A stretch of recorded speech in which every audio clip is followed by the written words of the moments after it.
Hello friend, कैसे हैं? उम्मीद करते हैं कि आप ठीक होंगे। एक पॉइंट इसमें आप फिर से पढ़ाते हैं। विलियमसन पॉइंट नंबर 3 है।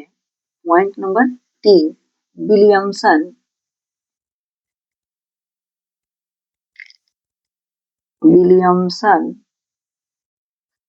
संश्लेषण संश्लेषण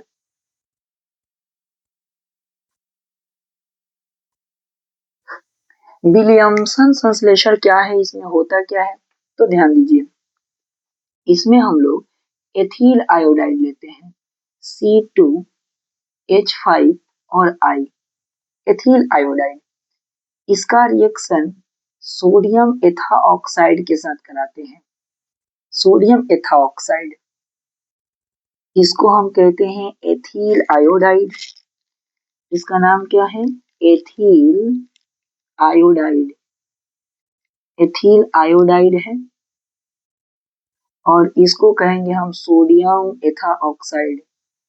सोडियम एथा ऑक्साइड। जब ये दोनों आपस में रिएक्शन करेगा तो क्या बनाएगा? देखिए, यहाँ से I Na को पकड़ेगा और बना लेगा NaI और ये हो जाएगा रिएक्शन से बाहर। फाइनली क्या बचा? C2H5, फिर से यहाँ O, C2H5। इसको हम क्या कहेंगे? Die ethyl ether. इसको हम कहेंगे डाई एथिल ईथर कहेंगे। ठीक है, तो यही क्या है? विलियमसन संश्लेषण है। तो विलियमसन संश्लेषण एग्जाम के लिए काफी ज्यादा इंपॉर्टेंट है और ये पूछा भी गया है। इसका स्टेटमेंट लिखना जरूरी है। क्या लिख सकते हैं? जब एथिल आयोडाइड की अभिक्रिया सोडियम एथा ऑक्साइड के साथ कराई जाती है तब डाई एथिल ईथर प्राप्त होता है। यह प्रक्रिया, यह अभिक्रिया विलियमसन संश्लेषण कहलाती है। यानी सबसे पहले ईथर को ना, सर्वप्रथम ईथर को विलियमसन नामक वैज्ञानिक ने ही प्राप्त किया था, इसलिए इसको विलियमसन संश्लेषण के नाम से जाना जाता है। ठीक है ना। अगर कोई पूछता है कि सबसे पहले ईथर किसने बनाया था, किसने प्राप्त किया था, तो विलियमसन संश्लेषण। तो इसका स्टेटमेंट क्या होगा? जब एथिल आयोडाइड की अभिक्रिया सोडियम एथा ऑक्साइड के साथ कराई जाती है तब डाई एथिल ईथर प्राप्त होता है। यह प्रक्रिया, यह अभिक्रिया विलियमसन संश्लेषण कहलाती है। अब यहाँ देखिए, अगला पॉइंट क्या है?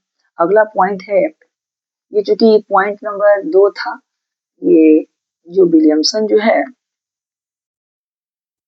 विलियमसन संश्लेषण जो है, ये पॉइंट नंबर 3 था और ये जो है ना पॉइंट नंबर 4 है।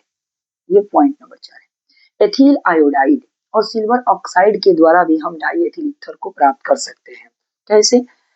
एथिल आयोडाइड का फॉर्मूला होता है C2H5, C2H5I होता है। अब इसके दो मॉलिक्यूल्स लेना पड़ेगा और सिल्वर ऑक्साइड यानी Ag2O, यहां से होगा क्या?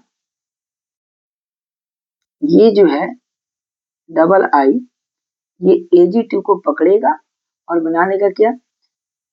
Ag2, दो गो Ag है, दो गो I है, तो बनाएगा क्या जी? Double AgI, double AgI।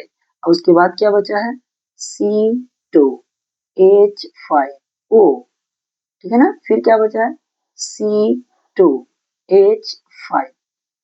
इसको हम क्या कहेंगे जी? इसको हम कहेंगे डाई एथिल ईथर कहेंगे।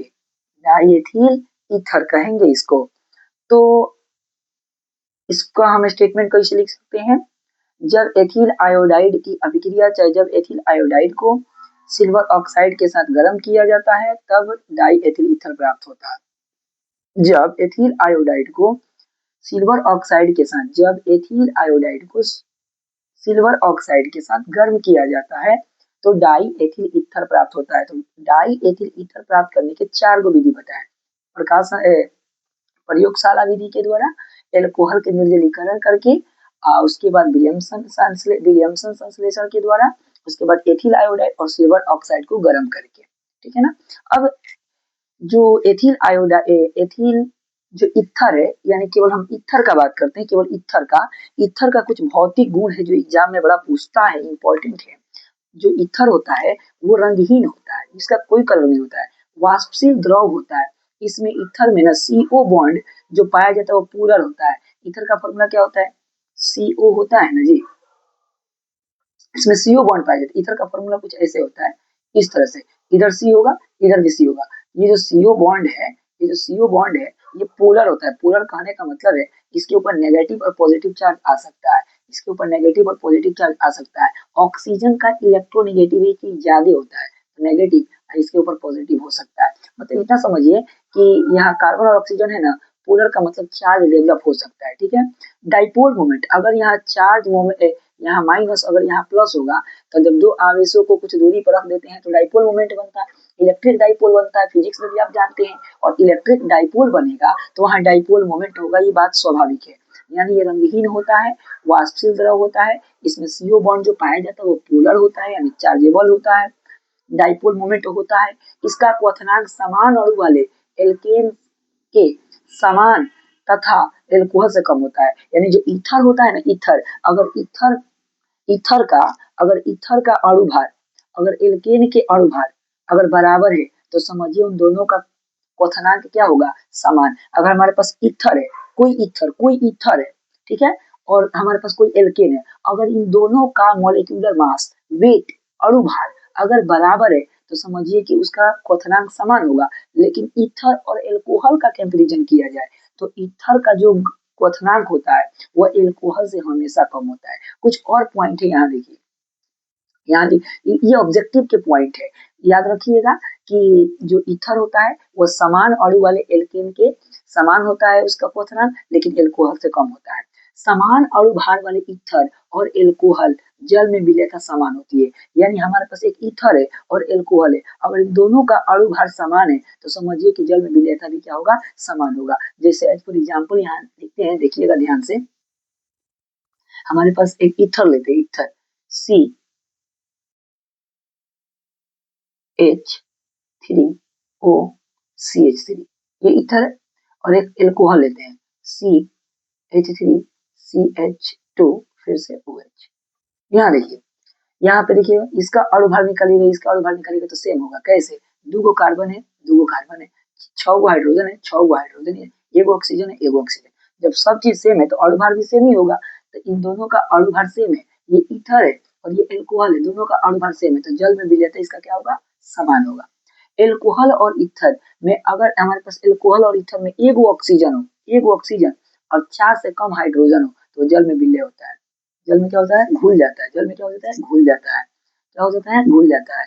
याद रखिएगा, अगर हमारे पास एल्कोहल और ईथर है, कोई ऐसा एल्कोहल और एक ऐसा ईथर है जिसमें एगो ऑक्सीजन है, कार्बन 4 से कम है, 4 से कम है, तो जब 4 से कम है तो वो क्या हो जाएगा? जल में घुल जाता है।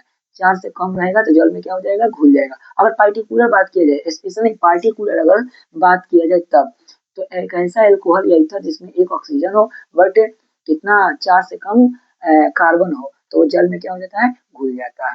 ठीक है, अब हम नेक्स्ट क्लास में इसे रिलेटेड रिएक्शन लिखेंगे, जो अगले वीडियो में इस चैप्टर को पूरा समाप्त कर दिया जाएगा। ओके।